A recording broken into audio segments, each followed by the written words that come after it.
Hello and welcome to today's episode of Platinum Talks Wealth.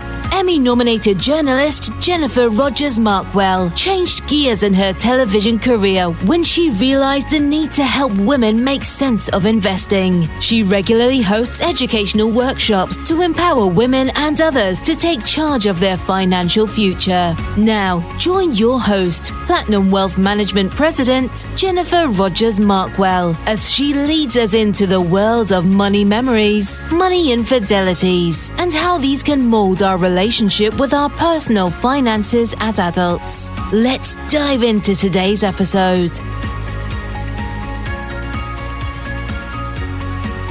Hi, and thanks for joining us on today's Platinum Talks Wealth podcast. I'm Jennifer Rogers Markwell, and today we're joined by Jessica Smith Dos Santos. How are you? Hello, I'm amazing. I'm really excited to chat with you and share any nuggets that might be able to serve somebody who's listening. Fantastic. Well, tell us about who you are and why you do what you do. So I am an amazing human. We can just start there. Yes, I love that so much. Yes. Yes, thank you. Thank you. So I started off in life as a young girl with a heart to serve people. And in high school, when they're like, what do you want to be when you grow up? I'm like, I don't know. I want to help people. And they were like, well, nurses help people. I'm like, awesome. I'll be a nurse. So I shifted into the medical field and I served my community as an RN for 17 years. And I went through a really tough patch in my personal life as well as in my career. And that prompted me to look for a path where I felt good serving people again. And I could own my own time so I could prioritize my children. So 17 years later, I had a big career shift and I'm now full-time at home, helping people in their physical health, their mental health, their financial health, mentoring other coaches to scale and coaching businesses, and having the time flexibility to prioritize the things that matter most. Awesome. In the process of this, I have seen some interesting things that you're putting out in the universe about a book that you're writing. Share more about that. Yes. So I'm writing a book. The title is Shit They Don't Tell You in Nursing School. And through the course of my 17-year nursing career, there are a lot of very traumatic things that us nurses stand witness to that we were never mentally or emotionally prepared to be able to process.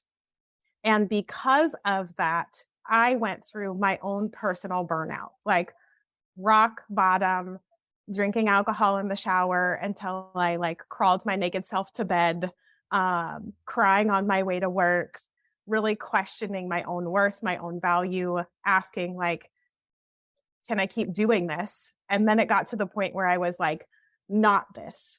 I don't know what, but not this.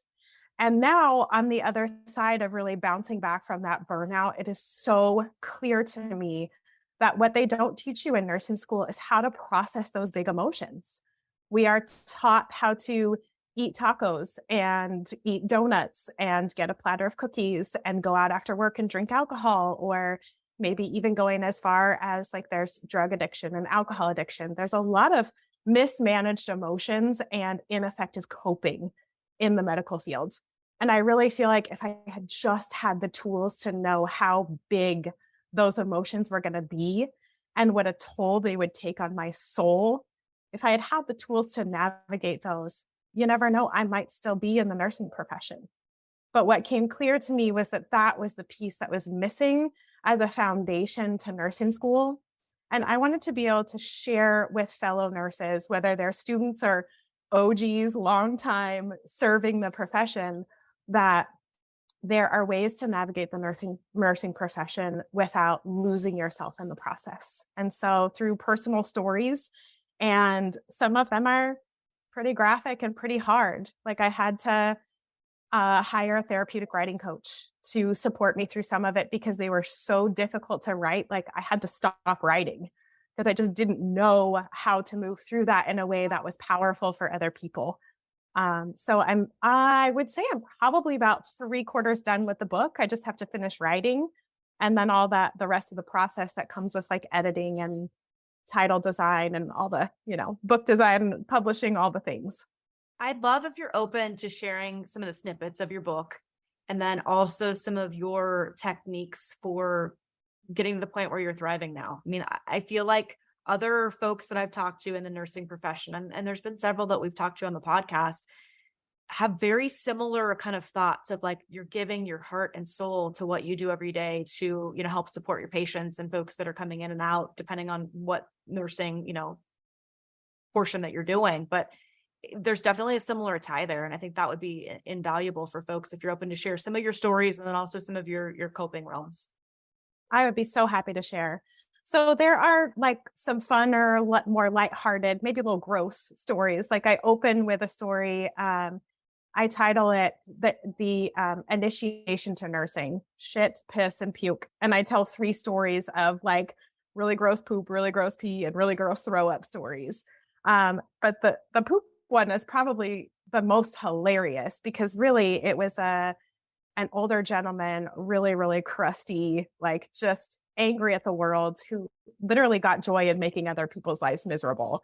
And I was still a nurse's aide at that time, still very innocent to the ways of the world. And like, I had decided that it was my personal mission to make him smile that day. And it was like the harder I tried, the nastier he got, to the point where he took the lid off of his breakfast tray, like that plastic cover that goes over the breakfast, and he shit in it.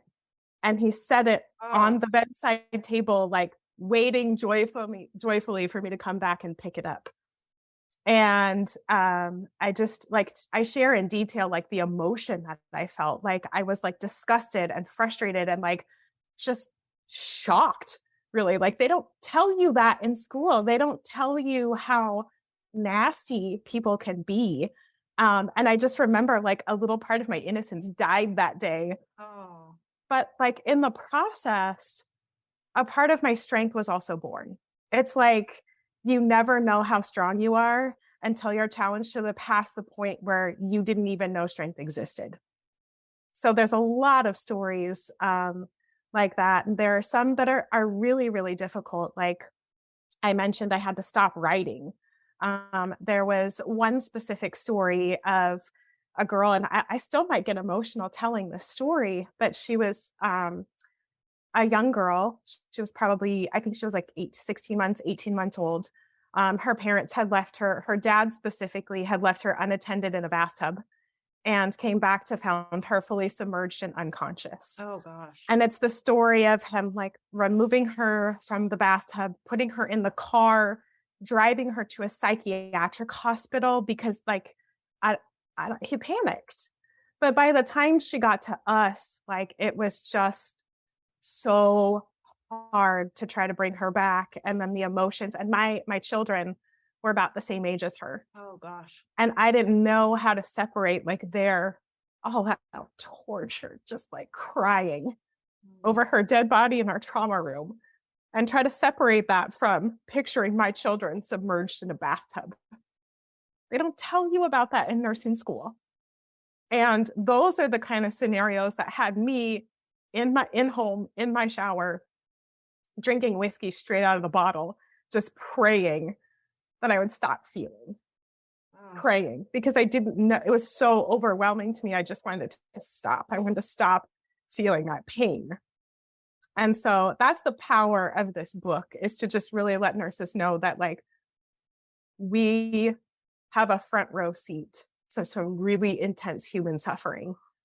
And if we can like lock elbows together and share everything that we know to support each other through it, we might be able to navigate the experience of being a nurse in a way that supports us rather than destroys us. And that's how I ended up shifting from nursing, fully retiring, and becoming a coach full time, because of my own path, my own seeking, knowing that if I was going to continue this road, I was going to end up an alcoholic. And I didn't want that story for myself. And I was a mother, and I wanted better for myself and better for my children. So it took my own personal path of learning how to process emotions, of separating myself from some of those scenarios, of connecting with the right people to allow me to heal, so that I could then go on and pass that gift on to others. So thank you for being so raw and vulnerable and sharing. I mean, I'm saddened by the mere fact that, I guess, is it getting better? Is there more support out there for nurses and folks that are seeing this? Or are you kind of front running this situation that's clearly very needed? There may be other resources that I personally am not aware of. I have been out of the medical field now for about 5 years, but I'm in a lot of nursing groups. And I can tell you that through the years of COVID, nurses got more traumatized. It did not get better after I left. And there's a lot of nursing groups where you just hear their pain, their suffering, and they hide it with sarcasm and coarse humor and, all those we go down dark places in our minds and we make jokes out of it because it's all that we know how to make ourselves feel a little bit better. And I personally, I wanted more for myself. And now that I've found ways forward, I see it as my duty to pay that forward to other nurses. And a book was the first thing that came to mind. I need to write a book because it has the potential to impact however many lives it can get in the hand of. Yeah. And by creating that, you're creating those waves to help support other folks. Yeah.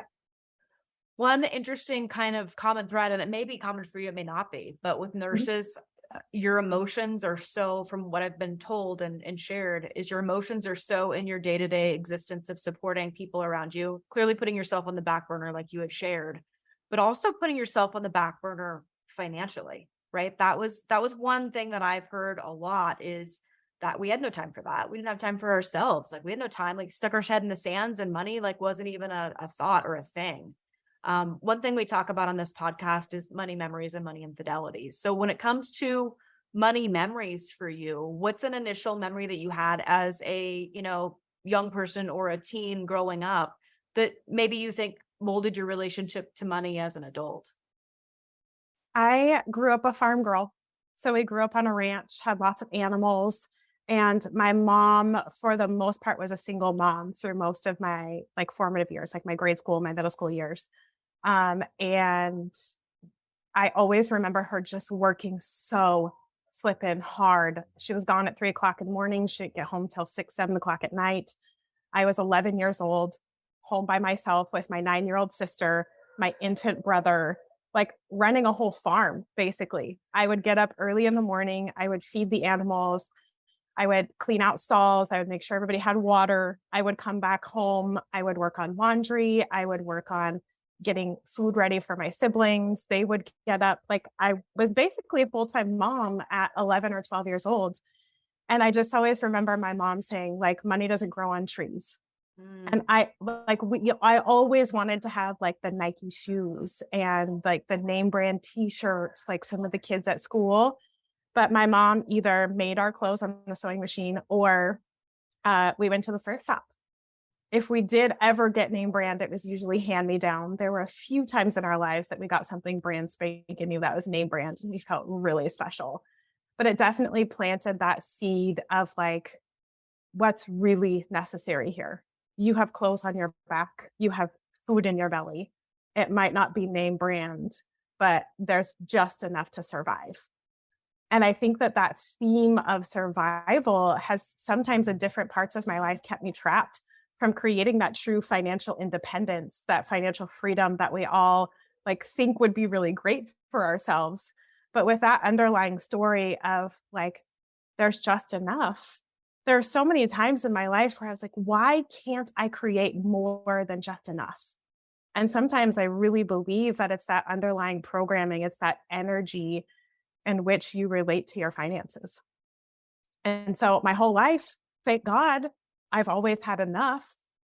But that elusive financial freedom, that financial independence has always kind of seemed like a little carrot out in front. What does that look like different for you with your kids? I mean, I know that you're obviously leading a different path now from when you were little and growing up, and they're seeing you leading by example. Yes. So one of the things that I talk to my children about, instead of saying we can't because, and money doesn't grow on trees, I share with them whenever they ask, Mom, can we do this? I always say, yes, we can do this. And here's what would have to shift in order for that to be a reality. How important is that to us in comparison to the other things that we have going on? So I'm teaching them a mindset of we always can. Number one, what can we shift? And number two, what can we create to make that a reality? But also helping them think instead of the instant gratification moment of the long term as well.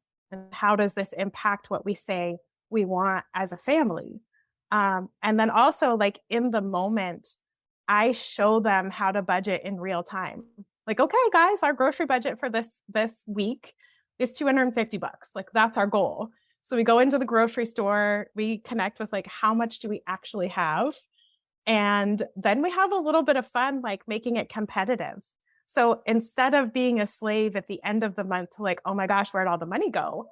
In the beginning of the month, we're projecting and setting goals so that we know other things can become a reality. And maybe we skip on the cookies or the expensive bag of nuts so that the other financial goals can become a reality. So teaching them governance and teaching them that we always can. It's just a question of how can we? Oh, I love that. That's good. That's a good one. Well, another thing we chat about here is not only money memories, but money infidelities. And that can be a different meaning to everybody across the board. It could be something, very personal. It could be something that you heard or someone experienced in your world. What's an infidelity financially, a money infidelity that you're open to sharing that others can learn from? One of the biggest that comes to mind is in my first marriage. And I want to preface this with, I don't want this to be trashing my ex-husband because we all make our mistakes, but it's probably the one that weighs heaviest on my heart. In 2008, when the economy crashed, we ended up having to short sale our dream home. And my mom was in a situation to be able to buy a house for us, and we became her renters. And in that process of downsizing our expenses, we got the opportunity to really look at our debt and put our heads together and create a plan to get ourselves out of the hole. And in that process, he would take his paycheck and he would cash it at the bank and he would deposit the money into the joint account. And then I would then look at what are our goals, what are our expenses, and I would appropriate the funds. And the mutual goal from my understanding was that we were working together to pay off debt so that we could then purchase the house from my mom. And that our sole focus was getting the debt paid off, like head down, nothing outside of that tunnel. Like we have a goal. It doesn't matter what shiny things come up. We're focused and we're doing this. And I remember there was a day that he came home with a four-wheeler that he had bought from a friend. And I was like, I don't see that in the budget. We didn't have a conversation about this. Like, help me understand how this aligns with what I thought was our mutual goal of paying off our debt so that we could then buy this house from my mom. And not only did I feel betrayed, but I also felt so guilty to my mom because we had mutually agreed as a couple that we were going to get our debt paid off and purchase this house from her. And when he showed up with a four-wheeler, I knew my mom was going to find out about it. So I felt like not only was it a cheat, so to speak, on our financial goals, but it was also dishonest to what we told my mom we were doing. And so it was really like one of those moments where I was like, was I not clear? Did I misunderstand something? Was he not in line with the goals? Like, what did I miss? And also, like, now what do I do? He's out like cheating on our goals with four-wheelers, and I'm not sure how to tell my mom. And I just remember that felt so heavy, a lot of emotion around that.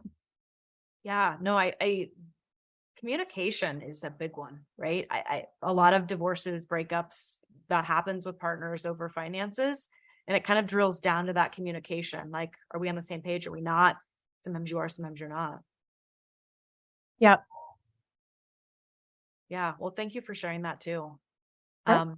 As we wrap up our conversation, one thing I like to ask is, how do you utilize money in your household? So this could be, you're shopping certain days, you're buying secondhand, you have a savings account earmarked for just travel or experiences. It could be anything, but how do you utilize money differently in your household? what I've realized is that I am completely freaking brilliant at coaching humans and helping humans understand where they're at and supporting them through the challenges of life and creating a life around what matters most for them. But when it comes to my finances, like I feel like a fish who got asked to climb a tree. It is just not my gift. And so part of that is just being humble enough to say, like, I want better in my finances, but this is not my gift. And so I would say the way that I utilize money is number one, and very, very clear about what's coming in and what is going out and where it's going out and when it's going out, how to track my budget in real time rather than waiting until the end of the month, going through all of these receipts, comparing it to what I had set for myself and finding myself short again. Yeah, that's a good one. That's something that we definitely deep dive in with clients too, knowing where your money's going. Because many times there's little things and nuances. You're like, wait a minute, that went to Amazon and Netflix and what was this and what was that? But if you don't know where every penny is going, you really can't hone in on it because you don't know. Yeah, I think my biggest money like utilization is a mindset of realizing that there's a very big difference between the money that is shown in my account, like the account balance, versus the money that's actually available. Because there's money in that account balance that is already spoken for, like with credit cards and mortgage and all the things. Mm-hmm. So what I actually have to spend is different. And just being really, really clear on that mindset and allowing my wish farm, right? Like the big dream, when I'm financially independent, what do I get to create because that's my reality? And am I willing to do the hard thing now and govern in the moment, in the parking lot, at the grocery store, in order for that? Like our wish farm is we want to open a dog rescue center. We want to fully fund a dog rescue sanctuary. That takes money. So keeping that in my forefront is so important. Well, thank you so much for spending some time with us today. So appreciate it. Absolutely. And hopefully you will join us again on our next Platinum Talks Wealth podcast. If you enjoyed today's podcast, Platinum Talks Wealth, please subscribe and share. For more information about Jennifer Rogers Markwell or Platinum Wealth Management, please visit www.platinumwealth.net. Securities and advisory services offered through LPL Financial, a registered investment advisor, member of FINRA and SIPC. The opinions voiced in this podcast are for general information only and are not intended to provide specific advice or recommendations for any individual. To determine which strategies or investments may be suitable for you, consult the appropriate qualified professional prior to making a decision. The guest speakers and their companies are not affiliated with or endorsed by LPL Financial or Platinum Wealth Management.